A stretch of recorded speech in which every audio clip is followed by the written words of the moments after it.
අයවා ප්‍රේමී හංසමාලි කියන්නේ ලංකාවේ ගොඩක් දෙනෙක් අතර ජනප්‍රිය චරිතයක්. ඇය ගැන පසුගිය දවස්වල ගොඩක් කතා බහ වෙලා තිබ්බා. ඉතාමත් සුවපත් ජීවිතයක් ගත කරන ඇයට මේ තරම් මුදල් හිමි වෙන්නේ කොහෙන්ද? ප්‍රේමී හංසමාලි විසින් ඉතා අඩු මුදලකට මිලදී ගන්නා ලද සම්පැහැපත් කරන ආලේපන වර්ග ඉතා ඉහළ ලාභයක් තබාගෙන අලෙවි කර ඇති බවට නීති විරෝධී වත්කම් විමර්ශන කොට්ටාශය සිදු කළ විමර්ශනවලදී හෙළි වෙලා තියෙනවා.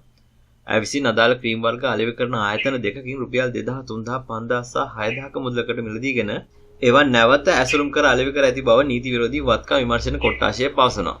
අදාළ ආයතන දෙකේ සේවකයන්ගෙන් සිදු කළ ප්‍රශ්න කිරීම වලදී මේ බව අනාවරණය වී ඇති අතර මෙලෙස අඩු මිලට ලබා ගන්න ආලේපන වර්ග ඇය විසින් ඇසුරුම් කර රුපියල් 28000 සිට 33000ක් දක්වා මිල ගණන් යටතේ අලෙවි කර ඇති බවත් ඇය විසින් ව්‍යාපාර නාම 4කින් ලියාපදිංචි කර මේ ව්‍යාපාරය සිදු කර ඇති බවත් හෙළි කරගෙන තිබෙනවා. ඇය විසින් WhatsApp හා Instagram ගිණුම් හරහා එම ක්‍රීම් වර්ග ප්‍රවර්ධනය කර අලෙවි කර ඇති අතර එමගින් දිනක රුපියල් ලක්ෂ 10ත් 15ත් අතර මුදලක් උපයාගෙන ඇති බවත් මේ ව්‍යාපාරයෙන් ලද ආදායම් වලින් ඇය රුපියල් ලක්ෂ 700කට අධික වටිනාකමක් ඇති සුභෝගී ජීප් රථයක් හා රුපියල් ලක්ෂ 280කට අධික වටිනා මෝටර රථයක් මිලදීගෙන ඇති බව විමර්ශනවලදී අනාවරණය වී ඇති බවට තමයි දැනගන්න ලැබෙන්නේ. ඒ වගේම කොළඹ පිට සුපිරි නිවාස සංකීර්ණයක රුපියල් ලක්ෂ 1400කට අධික වටිනා නිවසක්ද ඇය විසින් අදාළ මුදල් යොදවා මිලදීගෙන තිබුණා. අතා කොහොම වුණත් ඇය විසින් සත්‍ය වශයෙන්ම මෙම ක්‍රීම් වර්ග අලෙවියෙන්ම මුදල් උපයාගෙන නැතිද යන්න පිළිබඳව තවදුරටත් විමර්ශන ක්‍රියාත්මක වෙනවා. නිරූපණ ශිල්පිනී ප්‍රේමී හංසමාලි ඉතා කෙටි කලක් තුළ නවීන පන්නේ මෝටර රථ හා මහල් නිවාස මිලදීගෙන විවිධ දේශපාලකයන් ඇසුරු කරමින් සුඛෝපභෝගී ජීවිතයක් ගත කරන බවත් මෙලෙස වත්කම් මිලදී ගැනීම සඳහා මුදල් උපයාගත් ආකාරය සහ විසින් නීති විරෝධී ක්‍රියාවන් සිදු කර මුදල් උපයා ගැනීමක් සිදු කර තිබෙද යන්න පිළිබඳව මගෙන් රට සංවිධානය විසින් පසුගියදා නීති විරෝධී වත්කම් විමර්ශන කොට්ටාශයට කරන ලද පැමිණිල්ලකට අනුව මෙම විමර්ශනය සිදු කරනවා.